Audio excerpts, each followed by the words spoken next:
Now that we're a few years past Get Out's release, I figured I'd tackle one of the most brilliant horror films of the decade.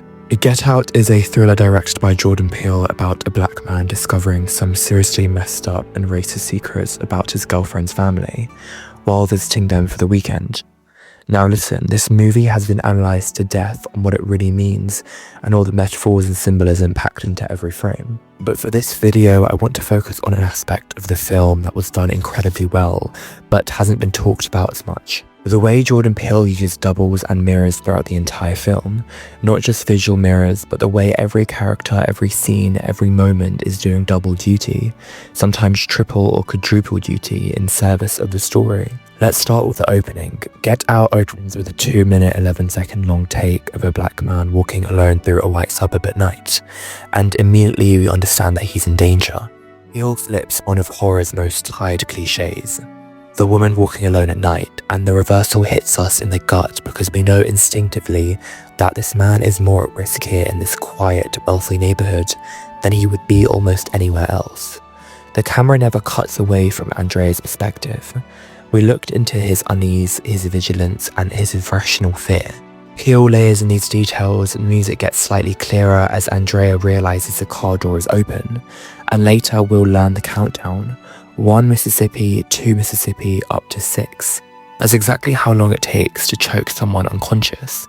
This isn't just stylist filmmaking. It's Peele announcing from 1 minute that every single choice has been thought through, that everything means something. Then there's the lyrics and opening music, which roughly translates to listen to your ancestors and save yourself, or more directly, get out. For Swahili speakers, half the movie is spoiled in the first 3 minutes. For everyone else, it's a warning we don't understand yet. Now we meet Chris and Rose, and immediately Peele is doing the double duty thing I mentioned.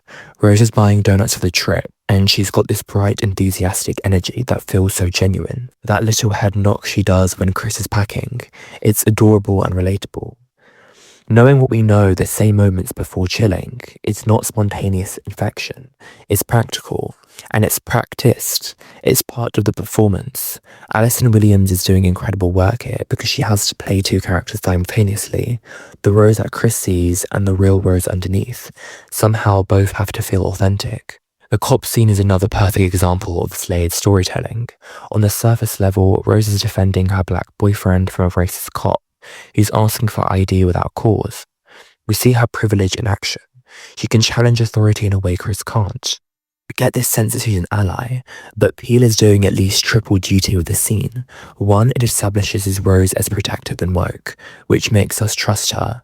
2, it shows us Chris's practiced de-escalation, the way he's learned to navigate the situations by being competent and non-threatening. And 3, this is a kicker. Rose is actually preventing a paper trail. She doesn't want any record of Chris coming up to this property because when he goes missing, she needs there to be no trace. The thing that looks like allyship is actually part of the trap. This double meaning thing happens constantly. Dean Armitage talks about how his father lost to Jesse Owens in the qualifying rounds. So you could say he lost his race, he almost got over it. Almost. It's played as an awkward dad joke.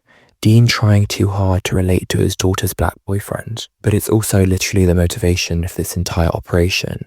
Dean's father never got over losing to a black athlete, projected that resentment onto an entire race, and figured out how to steal black bodies so white people could have what they perceived as black physical superiority. My mother loved her kitchen, so we kept a piece of her in here.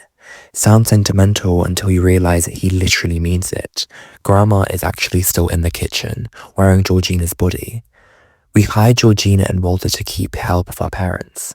When they died, I couldn't bear to let them go. Sounds like he's talking about the employees. He's talking about his parents. They didn't let them go. They're still here. Every line in this script is doing this. Every scene operates on at least 2 levels. What Chris is experiencing in the moment and what we understand on rewatch when we know the truth. But I want to focus on the visual storytelling, because this is where Peele's genius really shines. Throughout the film, Chris looks directly at the camera, directly at us. This happens so consistently that it becomes a main marketing image for the movie. Daniel's face, eyes wide, is staring directly at the audience. Now, direct address in film usually does one of 2 things. Either it breaks down the fourth wall for comedic effect, pulling us out of the story to acknowledge that yes, this is a movie we're all in on the joke, or it creates intimacy, bringing us close to the character by making us feel like we've been let in on their intrusive thoughts. Get Out does neither of those things. When Chris looks at the camera, when he looks at us, I don't feel closer to him. I feel uncomfortable and I feel implicated, because Chris isn't breaking the fourth wall to let us in on something. He's looking us for to have help, so we can't give it to him. Get Out's work is pure horror. It's scary and expertly paced, full of incredible tension, but it also works as social commentary, as a conversation starter, as a way of people making verbally, viscerally understanding of experiences that they might otherwise dim or ignore. It's movies like this that remind me why I love film and why I believe in the power of cinema.